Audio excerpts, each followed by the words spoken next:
नमस्कार, मी यामिनी महामुणकर. हितगुज या कार्यक्रमामध्ये आपल्या सगळ्यांचं स्वागत. या कार्यक्रमाच्या माध्यमातून आम्ही तुम्हाला दैनंदिन जीवनात भेडसावणाऱ्या आजारांबाबत, तक्रारींबाबत तज्ञांशी खास चर्चा करून त्यांचं मार्गदर्शन घेत असतो. आणि हे तज्ञ तुम्हाला तुमच्या हेल्थ इन्व्हेस्टमेंट विषयी मार्गदर्शन करून काही टिप्स या कार्यक्रमाच्या माध्यमातून देत असतात. प्रेक्षक हो, दिवसेंदिवस शहरी भागासह ग्रामीण भागातही मधुमेहाचे प्रमाण वाढताना दिसत आहेत. त्यामुळे मधुमेह टाळण्यासाठी T2DM च्या उपचारादरम्यान घट्ट ग्लायसेमिक नियंत्रण राखणं आवश्यक आहे. परंतु जेव्हा जेव्हा मधुमेहाचा प्रश्न येतो तेव्हा आम्ही सामान्य श्रेणीपेक्षा वाढलेल्या ग्लुकोजच्या पातळीबद्दल चर्चा करतो आणि यासोबत रुग्णाला हायपोग्लायसेमियाबद्दल देखील जागरूक करणं हे आवश्यक असतं. त्यामुळे आज आपण भारतातील प्रसिद्ध मधुमेहावरील तज्ञ डॉक्टरांकडून हायपोग्लायसेमिया म्हणजे नेमकं काय आहे हे समजून घेऊ, तसंच ते कसं टाळावं आणि कसं हाताळावं याबद्दल आपण चर्चा करणार आहोत. आणि या चर्चेमध्ये आपल्या सोबत आहेत डॉक्टर मनीषा देशमुख. डॉक्टर, आपलं स्वागत आहे. प्रेक्षकांनो, डॉक्टर मनीषा देशमुख ह्या MD मेडिसिन असून पुण्यातील देशमुख नर्सिंग होम आणि दीनानाथ मंगेशकर हॉस्पिटल येथे consultant physician diabetic food care specialist आहेत. तसंच दीनानाथ मंगेशकर हॉस्पिटलमधील हायपरबेरिक ऑक्सिजन थेरपी सेंटरमध्ये त्या हेड ऑफ डिपार्टमेंट म्हणून कार्यरत आहेत. तसंच डॉक्टर स्वप्नील दुधाट देखील आज आपल्याला मार्गदर्शन करणार आहेत. डॉक्टर, आपलं स्वागत आहे. नमस्कार. प्रेक्षकांनो, डॉक्टर स्वप्नील दुधाट हे MD MBBS AFIH आहेत. तसंच त्यांनी इंटेन्सिव्ह केअर मेडिसिन मध्ये फेलोशिप केली आहे व certificate course in diabetic food management get life multi speciality hospital Rukmini Nagar Amravati येथे ते सध्या कार्यरत आहेत. आणि डॉक्टर वैभव धारप देखील आपल्यासोबत आहेत. डॉक्टर, आपलं स्वागत आहे. नमस्कार. डॉक्टर वैभव धारप हे MD FCPS medicine FID diabetology consultant physician आणि MBBS डॉक्टर असून रायगडमधील महाड येथील V केअर हॉस्पिटलमध्ये ते सध्या कार्यरत आहेत. डॉक्टर, आपला पुन्हा एकदा स्वागत आणि विषयाला सुरुवात करूयात आता. आणि विषयाशी निगडीतच माझा पहिला प्रश्न आपण डॉक्टर मनीषा देशमुख यांच्यापासून सुरुवात करूया. डॉक्टर, हायपोग्लायसेमिया म्हणजे नेमकं काय असतं आणि मधुमेहाच्या रुग्णांमध्ये हे किती सामान्य आहे याविषयी आपण काय मार्गदर्शन कराल? हायपोग्लायसेमिया म्हणजे शुगर कमी होणे. आपल्याला हा शब्द कदाचित माहिती असेल की हायपरग्लायसेमिया, हायपर म्हणजे जास्त, तसंच हायपो म्हणजे कमी. तर हायपोग्लायसेमिया म्हणजे जेव्हा रक्तातल्या साखरेची पातळी कमी होते. तर WHO चे जर का निकष बघितले आपण तर युजली आपलं साखरेची पातळी 70 ते 100 असं असणं अपेक्षित असतं जेव्हा आपण फास्टिंग स्टेटमध्ये असतो. जेव्हा आपण उपाशीपोटी आहोत तेव्हा 70 ते 100 या रेंजमध्ये आपली शुगर असायला पाहिजे. तर जर का आपली शुगर 70 मिलीग्रॅम पर डेसिलिटर पेक्षा कमी जात असेल फास्टिंग स्टेटमध्ये किंवा कुठल्याही वेळेला दिवसाच्या, तर त्याला आपण हायपोग्लायसेमिया असं म्हणतो. आणि हायपोग्लायसेमिया हा डायबेटिक पेशंटचा एक मोठा प्रॉब्लेम आहे आणि हा बऱ्यापैकी कॉमन आहे. युजली असं बघितलंय की 57% लोकांमध्ये कधी ना कधीतरी त्यांना हायपोग्लायसेमिया झालेला असतो. So it is pretty common आणि त्याच्याकरता आपल्याला अवेअरनेस असणं अत्यंत गरजेचं आहे. डॉक्टर स्वप्नील, जसं डॉक्टर मनीषा यांनी सांगितलं की रक्तातील साखरेची पातळी कमी होणं म्हणजेच हायपोग्लायसेमिया, पण हायपोग्लायसेमिया नेमका कशामुळे होतो? मधुमेहामध्ये कमी प्रमाणात जर आहारामध्ये ग्लुकोजचं सेवन झालं तर हायपोग्लायसेमिया म्हणजे लो शुगर होऊ शकतं. खूप जास्त व्यायाम केल्याने शरीरातील ग्लुकोज जर युटिलाइज झालं आणि त्यामुळे जर ग्लुकोजची मात्रा शरीरामध्ये कमी झाली, ते सुद्धा एक कारण हायपोग्लायसेमियासाठी राहू शकतं. आणि खूप जास्त वेळ उपाशी राहिल्याने सुद्धा मधुमेही पेशंटमध्ये काही प्रमाणात औषधी सुद्धा कारणीभूत ठरतात. आणि खूप जास्त वेळ जर 2 जेवणामध्ये अंतर जास्त असेल पेशंटमध्ये तर हायपोग्लायसेमिया होण्याचे चान्सेस जास्त वाढतात. डॉक्टर वैभव, उपाशी राहिल्यामुळे हायपोग्लायसेमिया होतो, पण हायपोग्लायसेमिया झाला आहे हे कसं ओळखायचं? म्हणजे याची काही सामान्य लक्षणं कोणती आहेत? हायपरग्लायसेमिया जसा ग्लुकोज जेव्हा जास्त होते आपण म्हणतो, त्याची लक्षणं लगेच दिसून येत नाहीत. त्याच्याच विरुद्ध हायपोग्लायसेमिया जेव्हा एखाद्या पेशंटला होतो त्याची लक्षणं ही इमिजिएटली पेशंटमध्ये दिसून येतात. आणि ती लक्षणं म्हणजे कॉमन लक्षणं जी आहेत ती म्हणजे हातपाय कापणे, नंतर एखाद्याला घाम फुटू शकतो किंवा वारंवार अनावर भूक लागते पेशंट्सना. जशी नॉर्मल तुम्ही डायबेटिक पेशंट्स बघाल तर त्यांना भूक गोळ्या घेतल्यामुळे ही लागत असते, पण हायपोग्लायसिमिया ज्यांना होतो त्या लोकांमध्ये भूक ही खूप जास्त प्रमाणात त्यांना लागते. नंतर काही लोकांना चक्कर येऊ शकते. खूप सिरियस केसेसमध्ये जेव्हा हायपोग्लायसिमिया ट्रीट केला जात नाही योग्य वेळेत, तेव्हा मग लोकांना कन्फ्युजन जाणवायला लागतं. म्हणजे त्यांना सुधरत नाही की आपण कुठे आहोत, काय चालू आहे. आणि खूपच जास्त क्रिटिकल केसेसमध्ये पेशंट कोमामध्येही जाऊ शकतो किंवा काही सिलेक्टेड पेशंट्समध्ये पेशंटना फिट, ज्याला आपण आकडी म्हणतो, तर काही पेशंटना आकडीही येऊ शकते. डॉक्टर मनीषा, सध्या मधुमेहावर आधुनिक उपचार पद्धती आल्या आहेत, तर हायपोग्लायसिमियाचे निदान कसं केलं जातं? हायपोग्लायसिमियाचे निदान होणं एकतर जसं आता डॉक्टरने सांगितलं की काही लक्षणं येऊ शकतात. त्याच्यावरनं पेशंटला स्वतः पण कळू शकतं की मला शुगर कमी झाली आहे. आणि दुसरं म्हणजे असं की जर का तुमच्याकडे ग्लुकोमीटर आहे, तर बेस्ट ऑप्शन असा आहे की तुम्ही त्या वेळेला लगेचच शुगर करून बघायला पाहिजे. कारण बऱ्याच वेळेला पेशंट्स येतात आणि काहीतरी आम्हाला सांगतात की मला असं झालं, घाम फुटला, मला अनइझी झालं. पण कधी-कधी ही लक्षणं दुसऱ्या कुठल्या आजारांची उदाहरणार्थ हृदयरोगाची पण असू शकतात. हं. तर त्यामुळे एकदम त्यावेळेला जर का तुम्ही शुगर केली, तपासली, की जेव्हा तुम्हाला ही लक्षणं होतायत आणि तुमच्याकडे जर का साधं ग्लुकोमीटर आहे, तर तुम्हाला लगेचच कळू शकतं की तुमची शुगर डाऊन झाली आहे and that is the best way to know. आणि दुसरा एक अजून पर्याय आहे तो म्हणजे आपण असं की जर का पेशंटला अजिबातच कळत नसेल, की आता हे आम्हाला म्हणजे डॉक्टरला पण समजा कन्फ्युजन असेल की हा हायपोग्लायसिमिया आहे का नाही, तर त्या केसमध्ये पेशंटला कधी-कधी आपण ॲडमिट पण करून घेतो आणि ॲडमिट असताना हॉस्पिटलमध्येच त्याला वेगवेगळ्या वेळेला आपण शुगर टेस्ट करून बघू शकतो की ती खूप कमी होते का. आणि तिसरा एक उपाय आहे तो म्हणजे कंटिन्युअस ग्लुकोज मॉनिटरिंग सिस्टम. म्हणजे आता आपल्याला माहिती की एक प्रकारची चिप असते छोटी, ती आपण अशी हाताच्या इकडे बसवतो हातावर, आर्मवर, आणि त्याच्यावरती आपल्याला एक मीटर असतो. त्या मीटरवर आपल्याला त्या पेशंटची शुगर 24 तासाची कळते. तर कधी-कधी पेशंट्समध्ये रात्री सुद्धा हायपोग्लायसिमिया होऊ शकतो, म्हणजे झोपेत सुद्धा होऊ शकतो. मिडनाईटमध्ये किंवा रात्री 2 वाजता असं कधी होऊ शकतं. काही लोकांना कळत सुद्धा नाही की त्यांना शुगर डाऊन झाली आहे, पण रात्री खूप कमी झालेली असू शकते. तर त्याकरता आपल्याला CGMS हा खूप सुंदर उपाय आहे आणि त्याच्यात आपल्याला 24 अवर्सची शुगरचा पूर्ण आपल्याला एक ग्राफ दिसतो आणि त्यामुळे आपल्याला कळून येऊ शकतं की ह्या पेशंटला कुठल्या कुठल्या वेळेला दिवसाच्या हायपोग्लायसिमिया किंवा शुगर डाऊन होते. डॉक्टर स्वप्नील, हायपोग्लायसिमिया प्रमाणे आणखीन एक आजार आहे तो म्हणजे हायपरग्लायसेमिया. तर हायपोग्लायसेमिया हा हायपरग्लायसेमियापेक्षा कसा वेगळा आहे? या दोघांमध्ये नेमका फरक काय आहे? बघा, हायपो आणि हायपर या दोन नावांमध्येच आपल्याला फरक दिसून येतो. हायपो म्हणजे कमी आणि हायपर म्हणजे जास्त. प्रमाणापेक्षा जास्त शुगर झाल्यास त्याला हायपरग्लायसेमिया आपल्याला म्हणता येईल आणि एका नॉर्मल प्रमाणापेक्षा जर शुगर कमी होत असेल शरीरामध्ये, तर मग त्याला आपण हायपो म्हणतो. जसं मॅडमनी सांगितलं आहे की 70 मिलीग्रॅम पेक्षा जर शुगर आपल्या शरीरामध्ये कुठल्याही वेळेस कमी झाली, तर त्याला आपण हायपोग्लायसेमिया असं म्हणतो. आणि हायपर म्हणजे किती प्रमाणाच्या बाहेर वाढते. मग ती 200, 300, 400, 500, 600 पर्यंतही जाऊ शकते. तर या दोन नावांमध्येच आपल्याला विरोधाभास दिसतो आहे आणि दोन्ही यांचे लक्षणं सुद्धा वेगवेगळे राहतात. जसं हायपरग्लायसेमिया जर असेल, म्हणजे शुगर वाढलेली असेल शरीरामध्ये, तर रुग्णांना जास्त तहान लागणे, जास्त भूक लागणे, वारंवार लघवीला जाणे, अशक्तपणासारखे लक्षणं आढळतात, रुग्णांना चक्कर येतात आणि बरेच रुग्णांना ही वाढलेली शुगर असलेली माहीत सुद्धा पडत नाही. ते बरेचदा कुठलं तरी ऑपरेशन करायला किंवा फुल बॉडी चेकअप करतात आणि त्यामध्ये त्यांना असं आढळतं की आपली शुगर आता वाढून आलेली आहे आणि नंतर ते डॉक्टरांकडे जातात आणि दाखवतात. तर याला फॅमिली हिस्ट्री म्हणजे जर आपल्या कुटुंबामध्ये फर्स्ट जनरेशनमध्ये जर डायबिटीज असेल, तर आपण एका विशिष्ट वयाच्या नंतर वारंवार त्याची स्क्रीनिंग करून घेणे आवश्यक असते. राहिला आता हायपोग्लायसेमिया. हायपो म्हणजे शुगर लो होणे.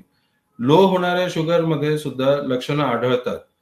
त्यामध्ये घाबरल्यासारखे वाटणे, घाम सुटणे, बोलण्यामध्ये असंबद्धता राहणे, त्यानंतर छातीमध्ये धडधड होणे, हे सगळे लक्षणं जे असतात, काही जणांना चक्कर सुद्धा येतात, पेशंट कन्फ्युज्ड राहतात. हे लक्षणं हायपोग्लायसेमियामध्ये आढळून येतात. जास्त जर शुगर आणखी लो झाली म्हणजे ती आता 30-35 च्या लेव्हलपर्यंत जर आली, तर पेशंटला बेशुद्धी, सुस्त वाटणे या प्रकारचे सुद्धा लक्षणं राहतात आणि ही काही प्रमाणात तरी सीरियस कंडिशन असते. त्यामुळे आपण विशेषतः हायपोग्लायसेमियाच्या लक्षणांकडे दुर्लक्ष करून चालत नाही. त्यासाठी पेशंटमध्ये किंवा त्यांच्या फॅमिली मेंबर्समध्ये अवेअरनेस असणे फार गरजेचं आहे. डॉक्टर वैभव, सर्वात महत्त्वाचा प्रश्न की हायपोग्लायसेमिया हा टाळायचा कसा? हायपोग्लायसिमिया टाळायचा कसा हे मी तुम्हाला एक 2 ते 3 भागात डिव्हाइड करून सांगतो. पहिलं म्हणजे जेव्हा डायबिटीज एखाद्याला डायग्नोज होतो, तेव्हा त्या पेशंटला धक्का लागतो की आपल्याला शुगर कशी झाली किंवा होऊच शकत नाही. हे थोडे ते सदम्यामध्ये असतात. तर अशा वेळी पेशंट काय करतात की ट्रीटमेंट चालू करतात आणि त्यासोबत सर्व पथ्य जे आपण सांगत असतो डायबिटीस पेशंटला, ती पण सगळी एकदम घाबरून चालू करतात. म्हणजे ते सर्व प्रकारचे अन्न सोडून देतात. म्हणजे एकंदरीत त्यांचं खाणंच कमी करतात. तर अशा केसेसमध्ये काय होतं की मग हायपोग्लायसिमिया खूप लवकर आढळून येतो. तर हे टाळण्यासाठी एकतर प्रत्येक डायबिटीस पेशंटने एक ग्लुकोमीटर खरेदी करायला पाहिजे. कारण का मी आता तुम्हाला सांगितलेल्या लक्षणांपैकी जर का काही लक्षणं आढळून आली, तर लगेचच घरी शुगर चेक केली गेली पाहिजे. सोबत जर का नातेवाईक घरात असतील तर शुगर चेक करण्याची पद्धत ग्लुकोमीटरवर खूप सोपी असते. त्यामुळे ग्लुकोमीटर हा प्रत्येकाने ठेवायला पाहिजे. दुसरं म्हणजे जी आजकाल ठराविक प्रकारची काही डाएट्स आलेली आहेत, जिला मी फॅट डाएट्स म्हणतो, ती शक्यतो डायबेटिक पेशंट्सनी अवॉइड करावी, म्हणजे नाही केलेली बरी. कारण का त्यात काय होतं की बराच फास्टिंग पिरियड हा डायबिटीस पेशंट्सला किंवा पेशंट्सला सजेस्ट केलेला आहे, ज्याच्यात तुम्ही काहीच अन्न सेवन केलं नाही पाहिजे 10 तास किंवा 12 तास किंवा 14 तास. हे जनरल पब्लिकला ठीक आहे, पण ज्यांना डायबिटीज असतो ते लोक गोळ्यांवर असतात डायबिटीसच्या. मग असा तुम्ही फास्टिंग पिरियड जर का खूप जास्त ठेवलात, तर मग तुम्हाला हायपोग्लायसिमिया होण्याचे चान्सेस खूप वाढतात. त्यामुळे ही fat diets, for example keto diet आपण म्हणतो किंवा अजून काही डाएट्स आहेत, ती शक्यतो नाही पाळली गेली पाहिजेत आणि उपास ठेवले नाही पाहिजेत. बऱ्याच आपल्या लोकांना सवय असते पहिल्यापासून काही ठराविक दिवशी किंवा महिन्यातले काही दिवस उपास ठेवायची. तर उपास न ठेवलेले चांगले, कारण का मग त्या दिवशी जर का तुम्ही टॅबलेट घेतलीत तर मग हायपोग्लायसिमिया हा नक्की आहे. किंवा जर का तुम्हाला ते नसेल पाळता येणार, उपास ठेवायचं असेल, तर त्या दिवशी तुम्ही डायबिटीसची गोळी नाही घेतली पाहिजेत. एवढं सगळं करूनही जर का तुम्हाला हायपोग्लायसिमिया झाला, म्हणजे तुमची शुगर जर का लो झाली, तर तुमच्या आसपास जवळ किंवा तुमच्या घरातल्यांना माहित पाहिजे की काय केलं गेलं पाहिजे. तर तुम्हाला इमिजिएटली एखादी कॅन्डी किंवा एखादं ज्यूस ज्याच्यात साखर टाकलेली आहे, हे लगेच दिलं गेलं पाहिजे किंवा पेशंटने स्वतः घेतलं पाहिजे. तर ह्या गोष्टींमुळे तुमची इमिजिएट जी शुगर लो झालेली असते, हायपोग्लायसिमिया झालेला असतो, तो करेक्ट होतो. मग तुम्हाला डॉक्टरकडे जाईपर्यंत वेळ मिळतो आणि जास्त सिरियस कंडिशन तुमची होत नाही. सो ह्या काही गोष्टी आहेत ज्या तुम्ही हायपोग्लायसिमिया टाळण्यासाठी करू शकता. नक्कीच. डॉक्टर मनीषा, हायपोग्लायसिमिया हा एक मधुमेहाचाच प्रकार आहे हे आपल्याला स्पष्ट झालेलं आहे, पण हायपोग्लायसिमियाचा धोका सर्वाधिक जास्त कोणाला जाणवून येतो? कोणत्या रुग्णामध्ये हा जास्त आढळून येतो? ज्या कुठल्या माणसाला डायबिटीज आहे त्याला हायपोग्लायसिमियाचा धोका आहे असं मी म्हणेन. आणि मग त्याच्यामध्ये टाईप 1 डायबिटीज आणि टाईप 2 डायबिटीज असं आपल्याला माहिती आहे की ज्यांना इन्सुलिन डिपेंडेंट म्हणतो आपण, लहान मुलांना बहुधा तो दिसतो, तो डायबिटीज. आणि ते पेशंट्स आपले अधिक वयाचे आहेत डायबिटीजवर किंवा इन्सुलिनवर, त्या सगळ्याच प्रकारच्या पेशंट्सना हायपोग्लायसिमियाचा धोका असू शकतो, कारण ते शुगर डाऊन करण्याच्या औषधांवरती आहेत. राईट. ते इन्सुलिन असू शकतं किंवा गोळ्या तोंडी खाण्याच्या असू शकतात, कुठल्याही गोळ्या असू शकतात. तर अशा पद्धतीने त्यांना शुगर केव्हाही कोणाचीही डाऊन होऊ शकते. म्हणून प्रत्येक माणसाला, डायबेटिक पेशंटला आणि त्यांच्या जवळच्या लोकांना ह्याची लक्षणं आणि ह्याच्यावरती काय उपाय करायला पाहिजे ते व्यवस्थित माहिती असायला पाहिजे. आणि दुसरा एक महत्वाचं जे मी इथे सांगू इच्छित आहे ते म्हणजे ज्या पेशंट्सना किडनीचे रोग आहेत, म्हणजे मूत्रपिंडाचा काही आजार आहे, किडनी फेलियरची सुरुवात झालेली आहे किंवा कोणाला काही डायलिसिस चालू आहे किंवा जस्ट सुरुवातच झालेली आहे, त्या लोकांना हायपोग्लायसिमियाचा गोळ्यांमुळे धोका खूप वाढतो. कारण जर का तुमच्या शरीरामध्ये चयापचयाची क्रिया जी चालू आहे त्याच्यात किडनीचा एक महत्वाचा पार्ट असतो आणि ते औषध तुमच्या रक्तात जास्त वेळ राहतं, कारण ते किडनीतनं बाहेर पडत नाहीये. आणि त्यामुळे तुम्हाला हायपोग्लायसिमिया जास्त प्रमाणात होऊ शकतो अशा रुग्णांना. आणि कधी-कधी असं होतं, की पेशंट्स अचानक खूप आनंदित होतात, की आमची शुगर डाउन झाली, गोळ्यांची गरज कमी झाली आहे. आता मला त्याच गोळीवर खूप शुगर डाउन राहते, म्हणजे माझं डायबिटीज कमी झालाय. तर मी असं म्हणेन, की त्यांनी आपली तेव्हा किडनीची तपासणी करून घेणं फार गरजेचं आहे. कारण किडनीचं जर का सुरुवात झाली असेल त्रासाला, तर ह्या पेशंट्सना त्याच आधीच्या गोळ्यांवरती शुगर खूप कमी येऊ शकते. तर ह्याचा अर्थ असा असू शकतो, की हायपोग्लायसिमिया होतोय म्हणजे त्यांना कदाचित डायबिटीज मुळे किडनीचा परिणाम तर नाही झालेला. त्यांनी बघायला पाहिजे हे. आणि दुसरं म्हणजे ज्या रुग्णांना हृदयरोग आहे, त्यांच्यामध्ये पण कधी-कधी हा जास्त प्रमाणात हायपोग्लायसिमियाचा धोका दिसून येतो आणि वृद्ध लोकांमध्ये स्पेशली. कारण त्यांचं कसं असतं, आता सांगितल्याप्रमाणे खाण्याची थोडी इरेग्युलरिटीज असू शकतात आणि दुसरं म्हणजे त्यांचं कधी मूड नसतो, कधी कमीच खायचंय, आज मला नकोच आहे किंवा आज माझं पोट भरलंय, असं काहीतरी कारणं देतात. आता गोळ्या खाऊन बसलेले असतात किंवा इन्सुलिन देऊन झालेलं असतं आणि त्यांचा आहार नेहमीपेक्षा कमी त्यांनी घेतलाय. तर अशा लोकांकडे आपल्याला जास्त लक्ष देणं गरजेचं आहे. तसंच लहान मुलांना जर का त्यांनी इन्सुलिन घेतलेलं आहे आणि त्यांनी नीटपणे जेवण केलेलं नाही, ते जास्त खेळलेत किंवा काही उद्योग जास्त केलाय, तर त्यांना हायपोग्लायसिमियाचा धोका जास्त असू शकतो. डॉक्टर स्वप्नील, वारंवार होणाऱ्या हायपोग्लायसिमियामुळे शरीरातील इतर अवयवांवर त्याचे काही परिणाम होतात का? वारंवार होणाऱ्या हायपोग्लायसेमियामुळे विशेषतः मेंदूवर जास्त परिणाम होतात. काय होतं, की आपल्याला सर्वांना माहिती आहे, की मेंदूच्या पेशींकरिता ऑक्सिजन आणि ग्लुकोज या 2 गोष्टी फार आवश्यक आहेत. आपल्या शरीरामध्ये सर्वात जास्त जर ग्लुकोज कुठला अवयव वापरत असेल, तर तो म्हणजे मेंदू. तर मेंदूला वारंवार होणाऱ्या हायपोग्लायसेमिक अटॅक्समुळे मेंदूला काहीतरी काही मिनिटे, काही सेकंद, काही क्षण ग्लुकोजचं प्रमाण कमी प्रमाणात मिळतं आणि ते मिळाल्यामुळे मेंदूच्या पेशी, ज्यांना आपण न्यूरॉन्स म्हणतो, ते काही क्षीण होतात, कमजोर होतात आणि जर तो हायपोग्लायसेमिया प्रोलॉन्ग स्टेजवर राहिला, म्हणजे फार जास्त काळ राहिला, तर मग ती क्षती वाढते, आणखी वाढत जाते. तर सर्वात महत्त्वाचा अवयव म्हणजे हाच आहे, की मेंदू सर्वात जास्त अफेक्ट होतो आणि मेंदू अफेक्ट झाल्यामुळे मग मेंदूशी निगडीत ज्या क्रिया आहेत, ज्या शरीरावर राहतात. हायपोग्लायसेमिक पेशंट्समध्ये मग बीपी लो होणे, हार्ट रेट वाढणे, सुस्त राहणे, हे सगळे लक्षणं त्यासोबत येतातच. मग बाकी अवयव सुद्धा इन्व्हॉल्व होतातच. आणि नेमकं काय आहे, की हायपोग्लायसेमिया असलेल्या पेशंटमध्ये कॉग्निटिव्ह डिस्फंक्शन निर्माण होते आणि कन्फ्युजन जास्त वाढते आणि बरेचदा काय होतं, घरातली मंडळी सुद्धा कन्फ्यूज होऊन जाते, की यांना हायपोग्लायसेमिक अटॅक आहे लक्षणं बघून, की हे नेहमीप्रमाणे असे सुस्त बसलेले आहेत की काय?